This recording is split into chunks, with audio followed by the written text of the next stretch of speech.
Friends and subscribers, this is China News for February 2014. Big news heard around the world. Bankers keep ending up dead, either by suicide or other means.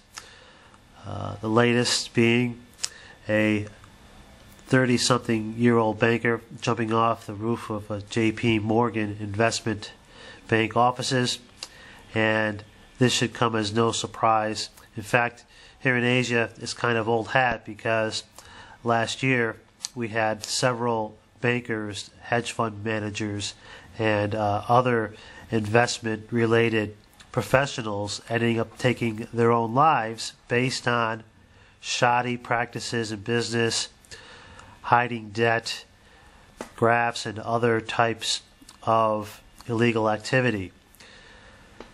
Well, we can look at it this way. If bankers continue to take their own lives, we won't have to continue to sharpen up and roll out the guillotines.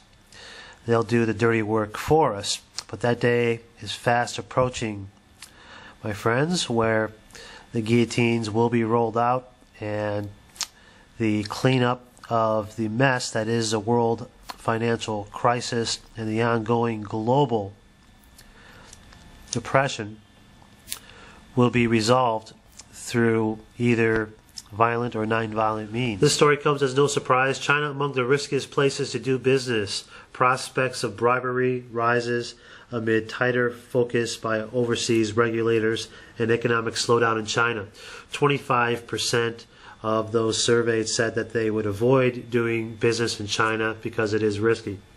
Now this is not a surprise at all. Basically, over the past many years, companies that have done business in China have had kind of mixed results because the rules are different here. And in fact, the rules that are written are never followed, so there's a double standard, right? Many of the companies that want to do business here, they have to give out bribes to local and or national officials. However, in doing so, they incriminate themselves. So if ever the details of the agreement change down the road, what can happen is the government officials can report them as giving a bribe, which is required to start your business anyway. So there's really no way to win in the process. They change the rules as they go along.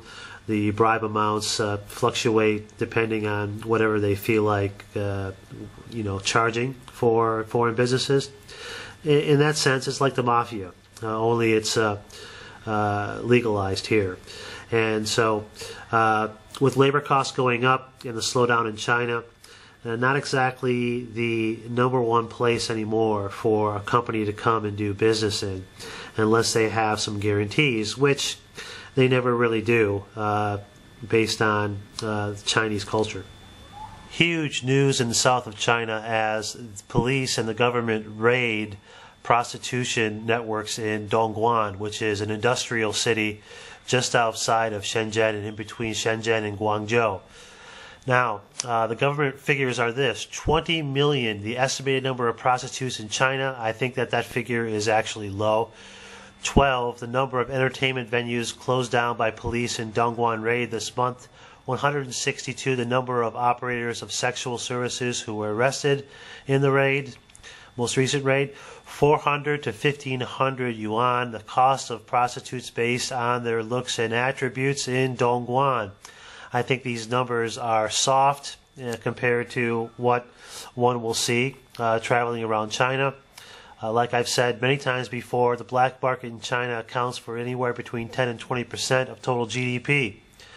There's prostitution-related activities on every street in every major city in China, and that's a fact. So this is, a step in the right direction, obviously, but however, I don't think that it's going to do anything to dent the prostitution rings in China because it brings in so much money and it employs so many.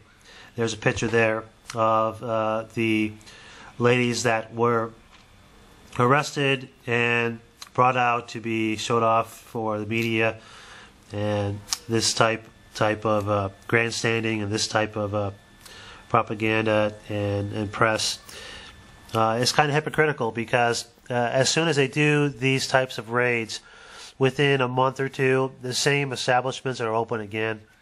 And obviously people need to eat, and a lot of these people involved in this racket have no other means to support themselves, and it is very lucrative. And where there's customers, there's going to be the oldest profession in world history, prostitution. So we'll be sure to hear a lot more about this, and the government will tell everyone how they're doing such a great job against prostitution. But what few people will admit is that a lot of the government officials are some of the main customers for these prostitutes, and they're the ones that pay the high yuan mark for these type of services, whether it be KTV, massage parlors, or whatnot. So very hypocritical for the government to be talking badly about prostitution when so many government officials across this country frequent these establishments. We've all heard about China's air pollution problems, and every major city has poor air quality, among other things. A man surnamed Chen, this past year, has started a company that sells canned air for 18 RMB per bottle. It was seen as being a self-promotion stunt and also a bit of a joke, but what they found is that it's been much more successful than they could have ever imagined. In fact, the canned air that Chen is selling are out of stock in most locations. wmchina.taobao.com is where you can find the canned air. And these 18 RMB cans of air are going out of stock and has made Chen a very wealthy man. So, who said that canned air can't become cottage industry? The same man who has canned air for sale in most major cities in China is also made an offer for the New York Times at $1 billion US, even though the market value for New York Times is around $2.4 billion. He says there's nothing that can't be bought for the right price, and in that case he's right, because it seems like there's nothing that isn't on sale in the West, whether it be real estate, news publications, factories, and the likes. In fact, it's rumored that as much as 40% of Manhattan has been either leased or bought out outright by Chinese interests. So, who are you paying your fees and taxes to? Who's your landlord? Do you even know? That's a question that should be asked of every Westerner as we go forward this decade. And in currency news, the head of the Monetary Authority in Hong Kong predicts that the yuan will be used for exchanges by 100 or up to 300% in the next 5 to 10 years. And that certainly holds the trend that most of the other exchanges around the world are trying to go with, doing more business in the renminbi. And that bodes well for Chinese trade, but it may not bode well for dollar-related trades. We know that there's currency crisis around the world, and we're waiting for the repeg, which may be overdue and may happen sometime as early as later this year. But one thing's for certain is that these currencies will be revalued, and that alone should scare the bejesus out of you.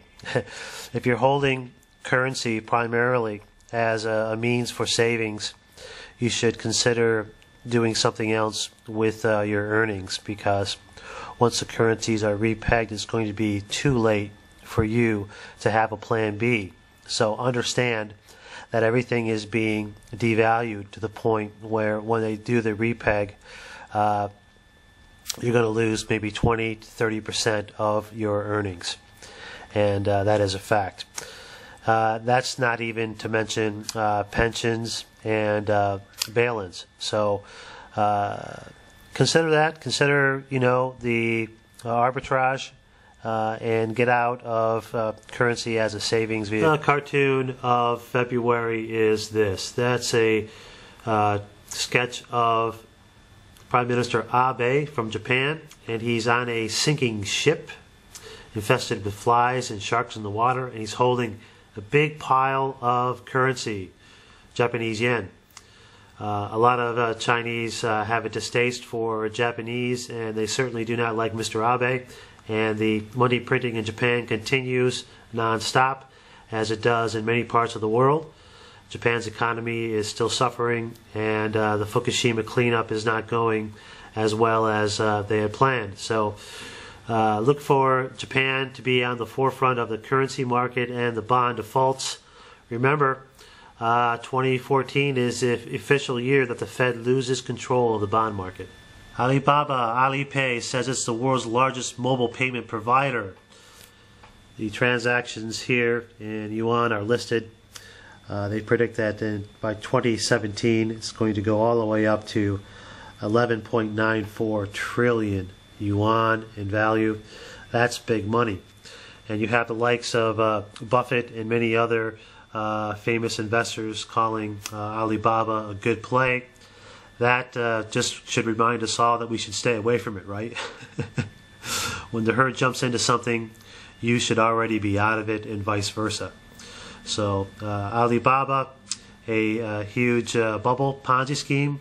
Who knows? We'll find out down the road as the Chinese consumers and their tastes change, and we'll see if these type of services and companies in China can continue to remain highly profitable.